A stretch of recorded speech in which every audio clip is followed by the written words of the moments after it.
और इसीलिए दुनिया के अंदर भारत एकमात्र देश है जिस देश के बारे में कहा जा सकता है कि यह देश बना है ऋषि मुनियों की साधना से, वीर और वीरांगनाओं के बलिदान से, अन्नदाता किसानों के परिश्रम से, कारीगरों की उद्यमिता से, हस्तशिल्पियों की हस्तशिल्प से और श्रमिकों के पसीने से इस देश का निर्माण हुआ है। यानी समाज का हर तबका उसके साथ जुड़ करके जब योगदान देता है तो वह एक भारत श्रेष्ठ भारत बनता है। हर व्यक्ति के जीवन का यही लक्ष्य होना चाहिए, हर व्यक्ति के जीवन का यही लक्ष्य होना चाहिए कि इस एक भारत श्रेष्ठ भारत के निर्माण के लिए जो हमारे पूर्वजों की थाती है, जैसे 375 वर्षों की एक लंबी परंपरा को सजो करके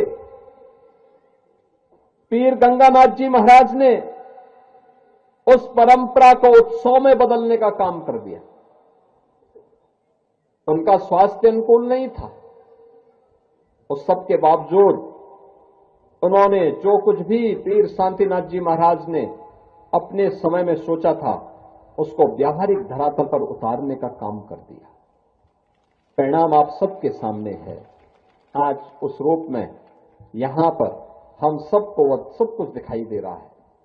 और यहां पे मंच पर बैठे हुए हमारे जितने योगेश्वर हैं वो अपनी गुरु परंपरा को उसी रूप में आगे बढ़ाने का काम कर रहे हैं, उसी रूप में बन रहा है। आप बाबा मत्स्यनाथ पीठ स्थल बोहर में जाकर के देखेंगे, वहां पर मंदिर का भव्य निर्माण, वहां पर स्वास्थ्य के लिए,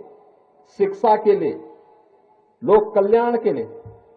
अनेक कार्यक्रम उसके माध्यम से वहां पे संचालित हो रहे हैं। अपने लिए नहीं, समाज के लिए, व्यक्ति के लिए नहीं, समिष्टि के लिए,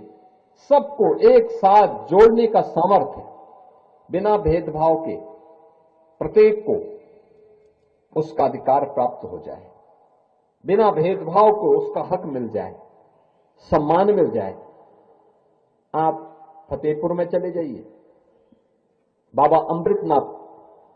जी के पावन पीठ पे, वहां पर आध्यात्मिक वातावरण की अपनी एक अनुभूति अलग होती है। वहां पे लोक कल्याण भी है, भक्ति भी है, साधना भी है और समाज को अपने में जोड़ करके उस सामर्थ्य के माध्यम से लोक कल्याण का एक बड़ा अभियान भी है। आप गोगामेड़ी में चले जाइए, आपको ये सब काम देखने को मिलेंगे। यानी हम सबका दायित्व क्या बनता है, हम भी इस परंपरा को आगे बढ़ाने में अपनी ओर से कुछ प्रयास प्रारंभ